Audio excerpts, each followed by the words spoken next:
So that was one of the big driving factors behind Rush, is if we're going to put the same amount of passion and effort into a new event type, a new milestone event, we want our players to enjoy these things over and over again.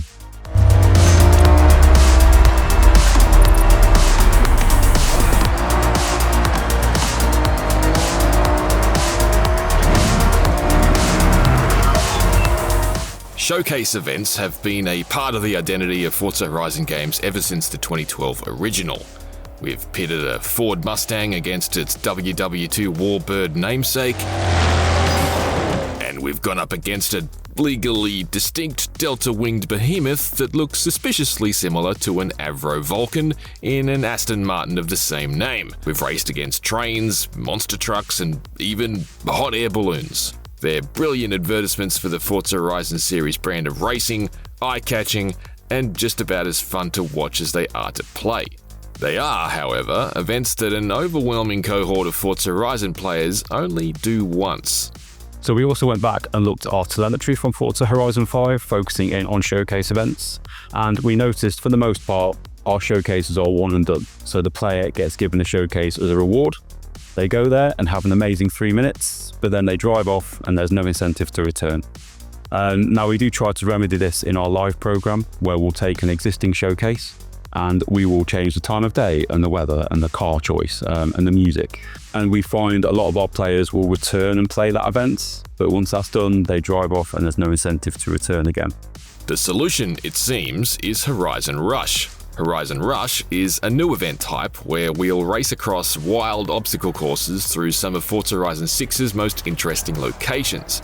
Each course will be a timed race against the clock, and the stages are split into a bunch of distinct sectors along the route, so we'll be able to track where we're losing or gaining time. Horizon Rush races can be played solo, in co-op, or in competitive multiplayer. There will be 3 Horizon Rush events in total, one in the Dockyard in Tokyo City, which demonstrated during my visit, another at the ski resort in the Alpine region, and the other on the coast at a spaceport. Horizon Rush events will sit alongside Forza Horizon 6's 2 traditional showcase events, as what are known as milestone events, and they'll be unlocked as we earn wristbands through the career mode.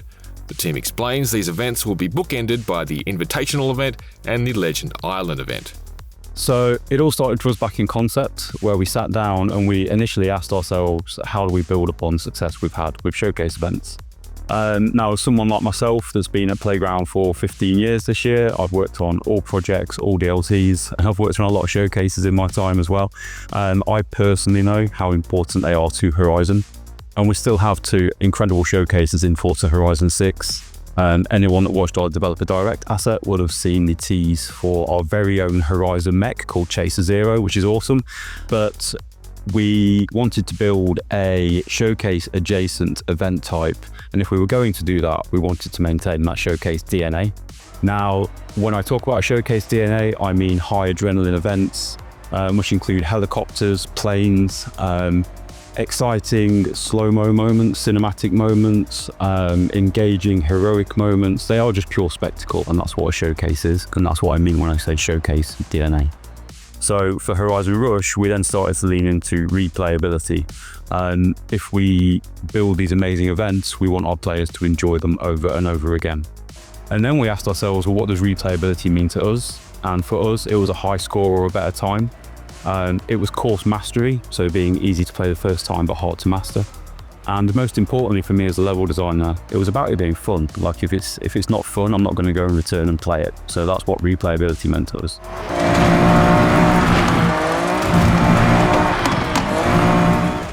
In addition to the desire to build something that players would be more inclined to attack over and over, a lot of the inspiration for these Horizon Rush events came from the kinds of custom events that Playground team observed the community making with Horizon's user-generated content tools.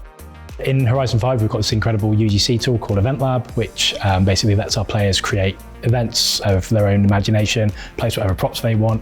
And there were a couple of things that kind of aligned with what we were already thinking for Horizon Rush. So we had this high adrenaline, high stakes, lots of spectacle, kind of obstacle course-esque gameplay that we wanted to make, and it was kind of validated by what our players were already making for each other. So we see quite a lot of these kind of events where players are making these obstacle courses, which are kind of sweeping around, going through all these crazy obstacles. They tend to be quite difficult, the ones the players make for themselves. They're kind of like only up with cars in a way, which is always a kind of a balancing act for our designers, because we don't ever want to lock our players out of content or create a skill check that's going to, block people out of being able to play the game. So we wanted to make something that ticked that kind of that thing that players are interested in playing, but also was accessible to everyone and enjoyable to everyone. And then another event type that our players created was these maps called No Hesi or No Hesitation, where it's basically about just getting to the finish line as fast as you can, and they'll place like cars to like weave in and out of and various other obstacles. And that again was a kind of thing that we know there's a fan base for it in our community. They're already kind of making these things for themselves, but they've only got available to them the tool sets that is in Horizon 5. They can't place all of the things that we can place as developers. They don't have the control, the very fine detail control that we're able to make to kind of really pull these events together. So we were excited that we knew that there was interest from players into making these kind of things, and for us to put our own kind of, playground version of these events into the game. Forza Horizon 6's Dockyard Rush event, dubbed Peer Pressure, is characterised by huge jumps and snaking routes around and over towering piles of containers. A camera chopper hovers dangerously close as the car crashes through smashable billboards, and container handlers lift obstacles ahead at the last second, allowing you to pass under them. It's certainly very showcase adjacent. In the footage you're watching, you'll note a rally-bred MG Metro hustling through the stage, although in my preview, it was its similarly untamed Group B brother, the Ford RS200, that was the hero vehicle. I had a moment not long after we'd wrapped up the Docks white box. This was last year. I got up from my desk, put my coat on to leave the office, and I walked past two separate people on two separate teams on two separate floors of our building, headphones on, leaning in, pad in hand, and they were staying after hours to beat their own time on the docks because it was a brand new thing at the time. And that was a lovely moment just to see, in a development environment, people wanting to do better on that course. We've had reviews of the docks where I asked a question last week in a review. I just said to someone, what's your best time? And that just pinballed around the meeting room, and before you knew it, everyone was talking about their best time, which section of the docks they had the best time on, and they were all kind of competing with each other, and that just naturally came out of me saying, what's your best time? So I feel like we've already hit replayability just in a development environment, and I'm super excited to see our community get hold of it and see what times they can set, because I'm sure they'll do better than us. Another really nice thing as well is that there's 3 different events, and there's a real even split across the team about which their favourite one is and which one they enjoy the most. They've all got their kind of unique spin, and there isn't like a front runner that is like, okay, that's the best one. Even within our own team, everyone's kind of got their favourites and is enjoying them all. So yeah, we're pretty pleased with how they've all turned out. And what does the future of Horizon Rush look like in Forza Horizon 6? The good thing with our live program is that we're quite able to kind of pivot and make changes as we go. So yeah, I guess we'll be driven a lot by the data. There's certain things that we can and can't do once we've shipped the game in terms of things that we're able to change, things that we're not able to change.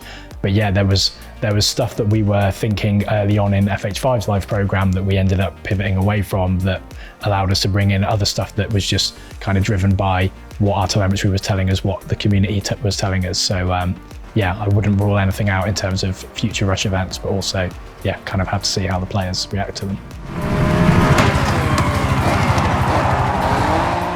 This wraps up our March IGN dive into Forza Horizon 6, but if you missed any of our coverage, be sure to check out our look at the crafting of the world, a close-up on seasons, and our look at the game's new customization options and crazier than ever Forza Edition cars.